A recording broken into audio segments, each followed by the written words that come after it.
ಹಾಲಿನ ದರದ ಏನಾಗಿದೆ ಹಾಲಿನ ದರ?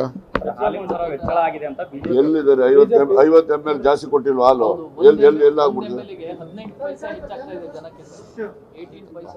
ನೋಡಪ್ಪ, ಈಗಾಗಲೇ ಮುಖ್ಯಮಂತ್ರಿಗಳು ಸ್ಪಷ್ಟ ಮಾಡಿದ್ದಾರೆ. ತಿರ್ಗಾ ನಾನು ಅದ್ರ ಬಗ್ಗೆ ಹೆಚ್ಚು ಹೇಳಕ್ ಹೋಗಲ್ಲ. ಅವ್ರೇನು ಹೇಳಿದ್ದಾರೆ ಅದು ಎಲ್ಲರ ಮೇಲೂ ಕೂಡ ಒಪ್ಪಿಗೆ.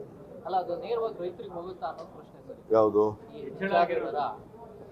ರೈತರಿಗೆ ಹೋಗ್ಬೇಕು ಅಂತಕ್ಕಂಥದ್ದೇ ನಮ್ಮೆಲ್ಲರ ಉದ್ದೇಶ, ಗೊತ್ತಾಯ್ತಾ? ಯೂನಿಯನ್ಗಳು ಅದನ್ನ ರೈತರಿಗೆ ಪಾಸ್ ಆನ್ ಮಾಡ್ತಾರೆ. ಈಗೆಲ್ಲ ನಾವು NDDB ಸಾಫ್ಟ್ವೇರು ಮತ್ತು ಫ್ಯಾಟ್ಗೆ 3.5% ಅಂತ ಬರ್ಕೊಂಡು ಕಡಿಮೆ ಕೊಡ್ತಾ ಇದ್ರು. ಈಗ ನೀವೇ ಕೆಲವು ಪತ್ರಿಕೆಗಳಲ್ಲಿ ಬರೆದಿದ್ದೀರಿ. ಈಗ ಹೊಸದು ಸಾಫ್ಟ್ವೇರಲ್ಲಿ ಅನಲೈಸರು ಸಾಫ್ಟ್ವೇರು ಹಾಕಿದ್ಮೇಲೆ ಒಬ್ಬೊಬ್ಬರಿಗೆ ₹2 ₹3 ವರೆಗೂ ಜಾಸ್ತಿ ಸಿಗ್ತದೆ. ಕೆಲವ್ರದ್ದು ಫ್ಯಾಟು ಸುಮಾರು 7-8ವರೆಗೂ ಬರ್ತದೆ. 7-8 ಬಂದರೆ ಸುಮಾರು ಅವ್ರಿಗೆ ₹5 ಜಾಸ್ತಿ ಬರ್ತದೆ. ಮತ್ತು ನಮ್ಮಲ್ಲಿ ಈಗ ಹಾಲು ಪ್ರೊಕ್ಯೂರ್ಮೆಂಟ್ ಯಾಕೆ ಜಾಸ್ತಿ ಆಗಿದೆ ಅಂದರೆ ಮಳೆ ಬಿದ್ದಿದೆ, ಹಸಿರು ಮೇವಿದೆ, ಬರ್ತದೆ ಅನ್ನೋದು ಒಂದು ಕಾರಣ. ಜೊತೆನಲ್ಲಿ ಯಾರು ನಮ್ಮಲ್ಲಿ ರೇಟ್ ಕಡಿಮೆ ಆಗ್ತದೆ ಅಂತೇಳಿ ಖಾಸಗಿ ಅವರಿಗೆ ಮಾರಾಟ ಮಾಡ್ತಾ ಇದ್ರು, ಅವರು ಎಲ್ಲನೂ ಕೂಡ ಈಗ ಡೈರಿಗಳಿಗೆ ಹಾಕ್ತಾ ಇದ್ದಾರೆ. ಮತ್ತು ಕೆಲವು ಕಡೆ ನಮ್ಮಲ್ಲಿ ಮೆಂಬರ್ಶಿಪ್ ಮಾಡದೇನೆ ಹಾಲು ಹಾಕ್ಸ್ಕೊಳ್ತಾ ಇದ್ರು. ಈಗ ಹಾಸನ ಅನುಭವದ ಆಧಾರದ ಮೇಲೆ ಕಂಪಲ್ಸರಿ ಪ್ರತಿಯೊಬ್ಬರು ಕೂಡ ಮೆಂಬರ್ಶಿಪ್ ಎನ್ರೋಲ್ ಮಾಡಿಸ್ಬೇಕು ಅಂತೇಳಿ ರಾಜ್ಯದಲ್ಲಿ ಸುಮಾರು 85,000 ಜನ ರೈತರು ಹಾಲು ಉತ್ಪಾದನೆ ಮಾಡೋರಿಗೆ ಆ ಸಂಸ್ಥೆಯಲ್ಲಿ ಮೆಂಬರ್ಶಿಪ್ಗಳೇ ಕೊಟ್ಟಿಲ್ಲ ಕೆಲವರು. ಈಗ ಅದನ್ನೆಲ್ಲ ಐಡೆಂಟಿಫೈ ಮಾಡಿ ಅವ್ರಿಗೂ ಎಲ್ಲ ಮೆಂಬರ್ಶಿಪ್ ಕೊಡೋದ್ರಿಂದ ₹5 ಪ್ರೋತ್ಸಾಹ ಧನನೂ ಅವ್ರಿಗೆ ದೊರಕುತ್ತೆ. ಮತ್ತು ಅವರು ನಮ್ಮ ಯಶಸ್ವಿನಿಯಲ್ಲಿ ಎನ್ರೋಲ್ಮೆಂಟ್ ಮಾಡ್ಕೊಳ್ಳಿಕ್ಕೂ ಅವರಿಗೆ ಅರ್ಹತೆ ಬರ್ತದೆ.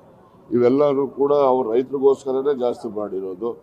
ಈಗ ₹2 ಜಾಸ್ತಿ ಆಯಿತು ಅಂತ ಹೇಳಿದ್ರೆ 50 ml ಜಾಸ್ತಿ ಮಾಡಿದರೆ ಅದನ್ನು ರೈತರಿಗೆ ಕೊಡ್ತಕ್ಕಂಥದ್ದು ಅಂತೇಳಿ ತಿಳಿಸಿದ್ದೇವೆ. ಎಲ್ಲರೂ ಲೋಪ ಮಾಡಿದ್ರೆ ಕ್ರಮ ತಗೋತೀವಿ. ಚುನಾವಣೆ ಸಂದರ್ಭದಲ್ಲಿ ರೈತರಿಗೆ ಪ್ರೋತ್ಸಾಹ ಧನವನ್ನ ಹೆಚ್ಚಳ ಮಾಡ್ತೀವಿ ಅಂತ ಮಾತನ್ನ ಕಾಂಗ್ರೆಸ್ ಹೇಳಿತ್ತು. ಈಗ ಏನು ಕೊಡೋದು ಬಾಕಿ ಐತೆ ಮೊದಲು ಹತ್ಕೊಳ್ಳೋಣ, ಆಮೇಲೆ ಹೆಚ್ಚಳ ಮಾಡೋದು ನೋಡೋಣ. ಈಗ ನೋಡಪ್ಪ, ಸಿಸ್ಟಮ್ನಲ್ಲೇ ಇಂಪ್ರೂವ್ಮೆಂಟ್ ಮಾಡಿ ಇವಾಗ ಒಬ್ಬನಿಗೆ ₹4 ₹5 ರೇಟ್ ಜಾಸ್ತಿ ಬರ್ತಾ ಇದೆ ಹಾಲು. ಸಿಸ್ಟಮ್ನಲ್ಲಿ ಏನು ಇಂಪ್ರೂವ್ಮೆಂಟ್ ಮಾಡಿದ್ದೀವಿ ಅಂದರೆ ಪ್ರತಿಯೊಬ್ಬರಿಗೂ ಕೂಡ ಫ್ಯಾಟು 3.5 ಅಂತ ಬರೆದು ಕೊಡ್ತಾ ಇದ್ರು. ನಾವೀಗ ಅದನ್ನು ಕಂಪ್ಯೂಟರೈಸ್ ಮಾಡಿಸಿ NDDB ಸಾಫ್ಟ್ವೇರು ಮತ್ತು ಅನಲೈಸರ್ ಹಾಕ್ಸಿದ್ದೀವಿ ಎಲ್ಲ ಕಡೆ. ಸುಮಾರು 90% ಈಗಾಗಲೇ ಇಂಪ್ಲಿಮೆಂಟ್ ಮಾಡಿದ್ದೀವಿ. ಅವ್ರಿಗೀಗ ಆಟೋಮೆಟಿಕ್ಕಾಗಿ 1 ಲೀಟ್ರಿಗೆ ₹3 ₹4 ವರೆಗೂ ಜಾಸ್ತಿ ಬರ್ತಾ ಇದೆ. ಅದರದ್ದೇ ಇಂಡಿಕೇಶನು ನಮಗೆ ಬರ್ತಾ ಇದ್ದ ಹಾಲು ಸುಮಾರು ಈಗಾಗಲೇ 9,25,000 ಹೋಗಿದೆ ಪ್ರೊಕ್ಯೂರ್ಮೆಂಟ್. 8,20,000 ಇದ್ದಿದ್ದು 1,00,000 ಚಿಲ್ಲರೆ ಜಾಸ್ತಿ ಆಗಿದೆ. ಇನ್ನು ಸ್ವಲ್ಪ ದಿವಸದಲ್ಲಿ 1 ಕೋಟಿ ಲೀಟ್ರು ಪ್ರೊಕ್ಯೂರ್ಮೆಂಟು ನಾವು ಟಾರ್ಗೆಟನ್ನು ನಾವು ಅಚೀವ್ ಮಾಡ್ತೇವೆ ಅನ್ನೋ ವಿಶ್ವಾಸ ಇದೆ. ನಮ್ಮಲ್ಲಿರ್ತಕ್ಕಂಥ ಏನೇನು ಲೋಪಗಳಿತ್ತು ಅದನ್ನೆಲ್ಲ ನಾವು ಪ್ಲಗ್ ಮಾಡೋದ್ರಿಂದ ರೈತರಿಗೆ ಮಿನಿಮಮ್ ₹3 ₹5 ವರೆಗೂ ಆ್ಯಸ್ ಆಫ್ ನಾವು ಅವ್ರಿಗೇನು ರೇಟ್ ಬರ್ತಾ ಇತ್ತು ಅದಕ್ಕಿಂತ ಈಗ ಜಾಸ್ತಿ ಬರ್ತದೆ. ಹೌದು ಹೌದು, ಏನು ಹಾಲಿಂದ DCM ಕೊಟ್ಟೋದ್ರಲ್ಲಪ್ಪ. ಓಕೆ, ನಡೀರಿ ಹೋಗೋಣ, ಮೀಟಿಂಗ್ ಇದೆ.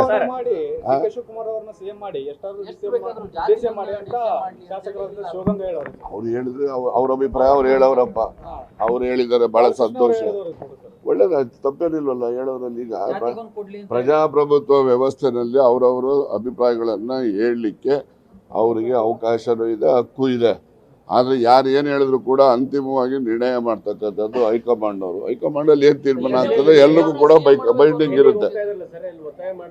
ಯಾರು? ನಾನು ಒತ್ತಾಯ ಅಂತೂ ನಿರಂತರವಾಗಿ ಮಾಡ್ತೇನೆ, ಅಲ್ಲೂ ಮಾಡ್ತೇನೆ, ಇಲ್ಲೂ ಮಾಡ್ತೇನೆ, ನಿಮ್ಮ ಮೂಲಕನೂ ಕೂಡ ಮಾಡಿದ್ದೇನೆ. ಅದರಲ್ಲೇನು ವಾಪಸ್ ಹೋಗುವಂಥ ಪರಿಸ್ಥಿತಿ ಏನಿಲ್ಲ.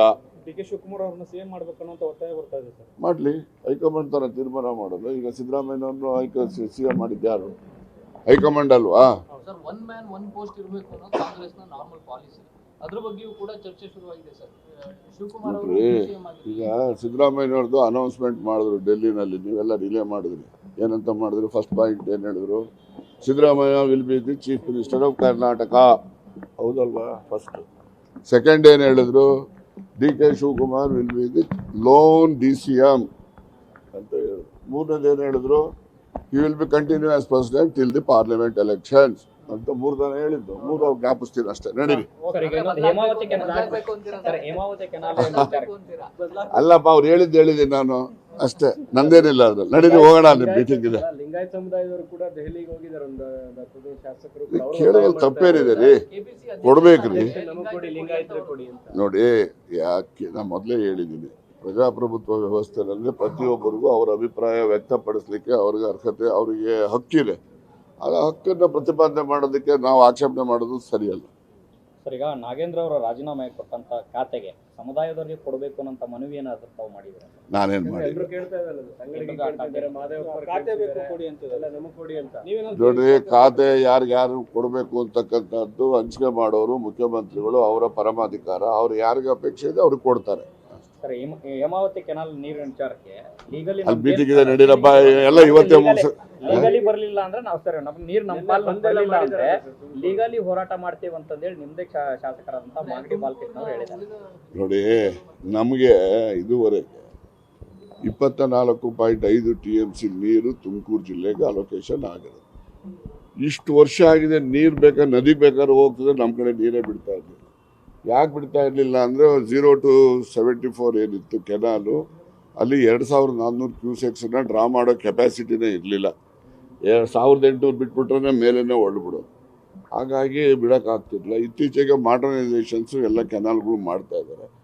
ನಿಮ್ಗೆ ಹೇಳ್ಬೇಕು, ಇದುವರೆಗೆ ನಮ್ಗೆ 24.5 TMC ಎಕ್ಸೆಸ್ ವಾಟರ್ ಇದ್ದಾಗಲೂ ಬಂದಿಲ್ಲ. Because so many reasons. ಈಗ ಎಲ್ಲ ಮಾಡರ್ನೈಸೇಷನ್ ಕೆನಾಲ್ಸು ಅವು ಇವೆಲ್ಲ ಆಗ್ತಾ ಇದ್ದಾರೆ. 24.5 TMC ತುಮಕೂರು ಜಿಲ್ಲೆಗೆ ಏನು ಅಲೋಕೇಶನ್ ಇದೆ ಅದು ಕೊಟ್ಟಾದ್ಮೇಲೆ ಬೇರೆಯವ್ರದ್ದು. Okay, thank you. News first ನಿರ್ಭೀತಿಯಿಂದ ನಿಮ್ಮ ಪರವಾಗಿ.